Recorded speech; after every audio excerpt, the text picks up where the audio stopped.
The Maya mind behind creation. In a lot of mythologies, the gods who grab your attention are the ones with thunderbolts, monsters, or endless wars. But in Maya mythology, one of the most powerful figures isn't a warrior at all.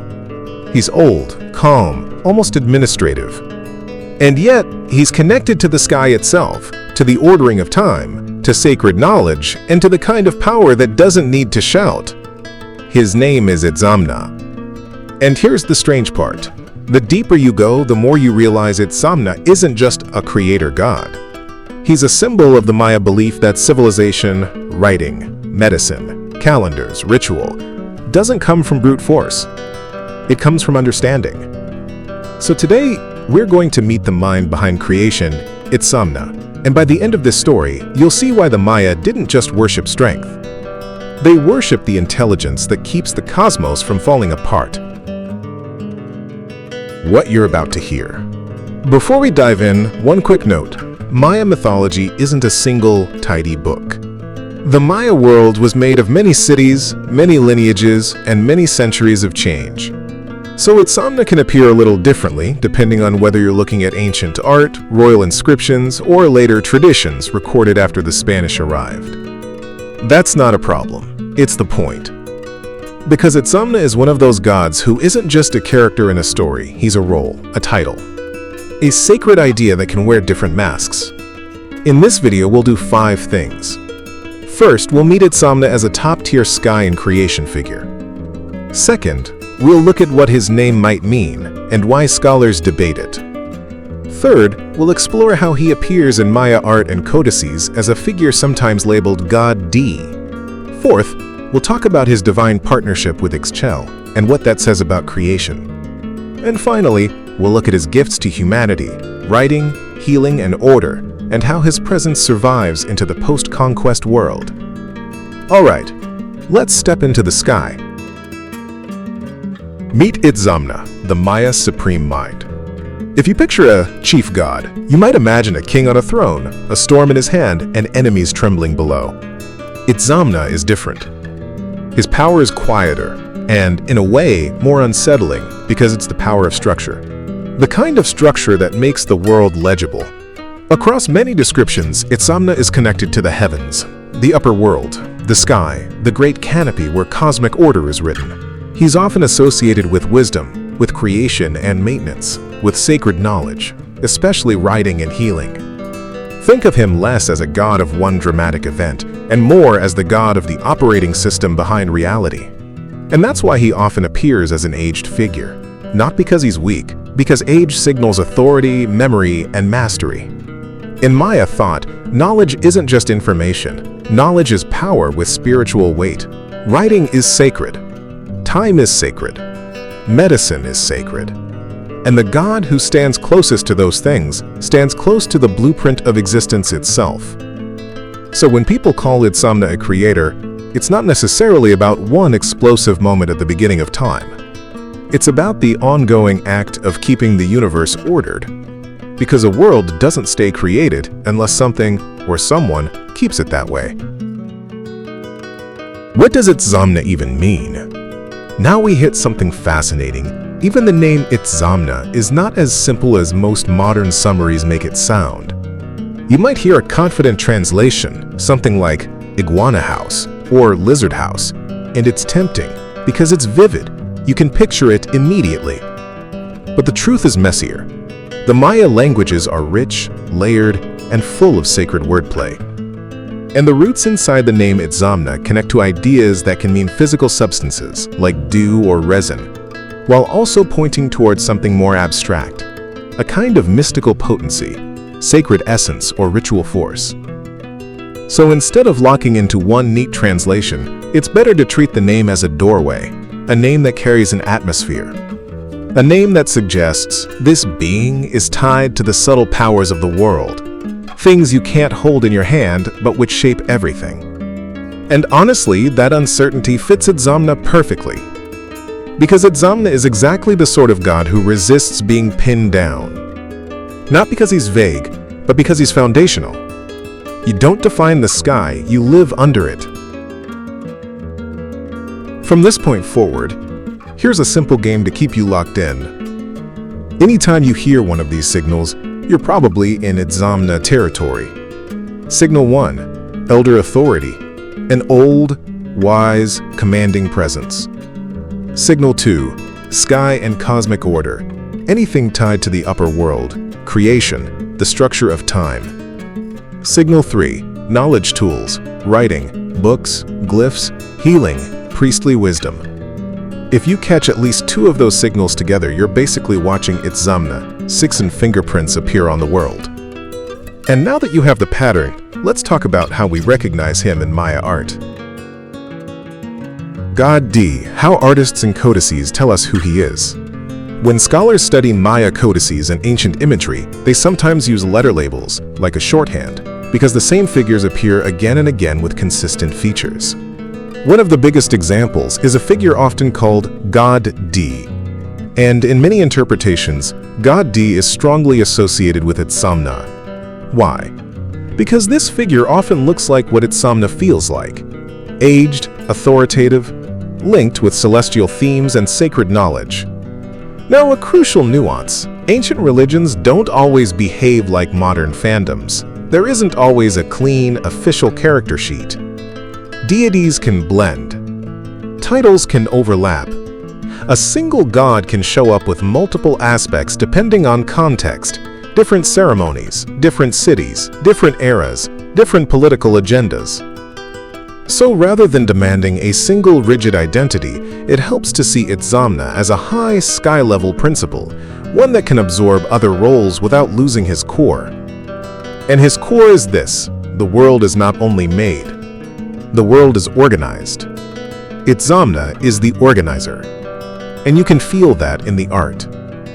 Even without a battle scene, even without a monster, there's a sense that this figure belongs above the noise of daily life. He belongs where decisions become laws of nature.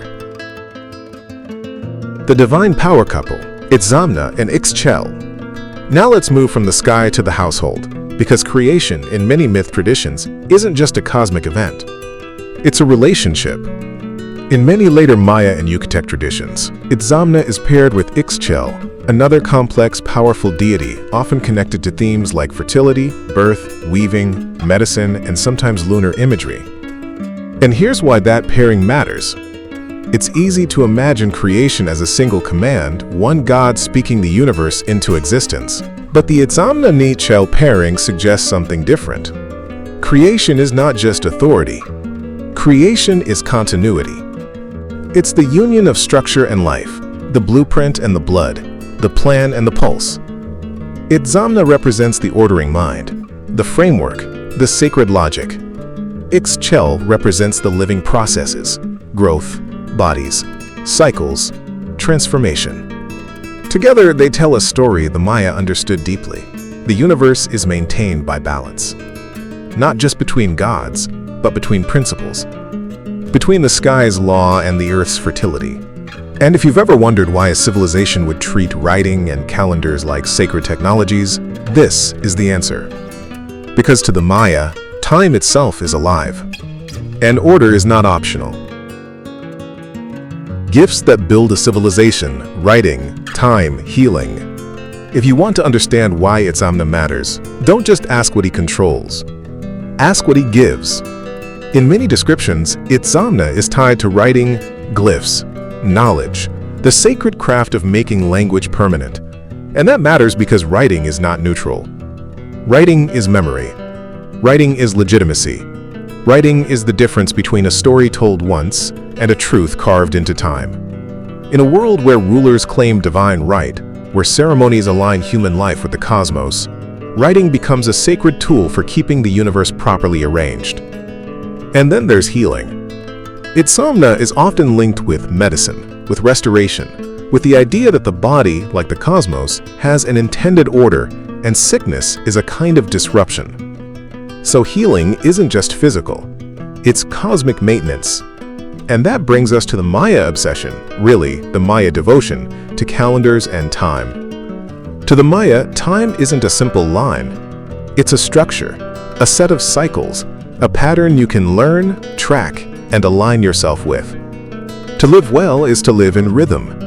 And a god like Itzamna tied to sky and sacred knowledge, sits naturally at the center of that worldview. Because if time is sacred, then the one who understands it is dangerous. Not dangerous like a predator. Dangerous like a truth you can't escape. Okay, quick myth-busting round. This keeps the story clean. First, was Itzamna the only creator? Not exactly. Maya traditions vary by region and era. Itzamna is a major high god, but creation can be described through multiple divine forces and layers. Second, is Itzamna always the same as the sun god? Sometimes he's linked with solar qualities in certain interpretations, but it's not consistent everywhere. Think, quote, overlapping roles, not a single fixed identity. Third, is there one official Maya supreme god across all time? No, the Maya world was diverse and changed over centuries. Different cities emphasized different divine relationships. Fourth, should we treat later colonial era descriptions as perfect mirrors of ancient belief? No. They're valuable, but filtered. They preserve memory, but through the lens of conquest, translation, and Christian framing. All right, back to the story. With that clarity in place, we can talk about how people actually related to Itzamna. Where was he worshipped, and how did people relate to him? It's easy to talk about gods like they live only in stories. But for the Maya, gods were not abstract. They were schedules. They were rituals. They were the reason you planted on one day instead of another, the reason you performed a ceremony at a certain turning of the calendar, the reason a ruler staged a public act at the right moment to prove alignment with cosmic order. A god like Itzamna, tied to writing in time, belongs naturally to the priestly and elite worlds, scribes, healers, calendar keepers, ritual specialists. Not because ordinary people couldn't care about him, but because his power lives inside systems that require training. You can pray to a rain god in a drought, but to invoke the god of sacred knowledge, you need the language of knowledge. You need the codes. And those codes were everywhere in Maya life. In inscriptions, in ceremonial timing, in the way rulers connected themselves to divine order.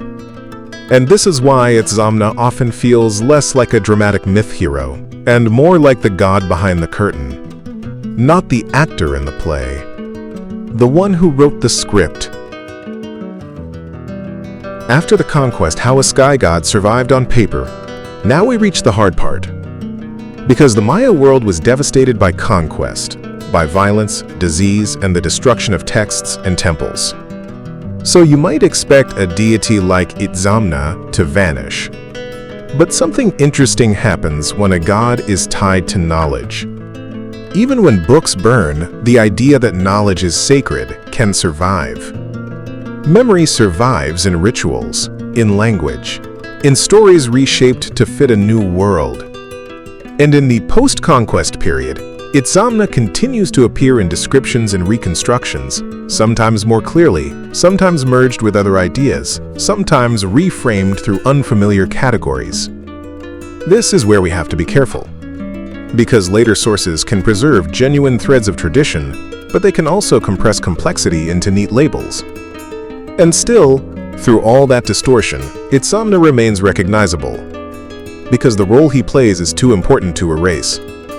Someone must hold up the sky. Someone must maintain the order of time. Someone must be the sacred mind behind civilization. Before we close, here's a quick anchor so the whole video locks into your memory.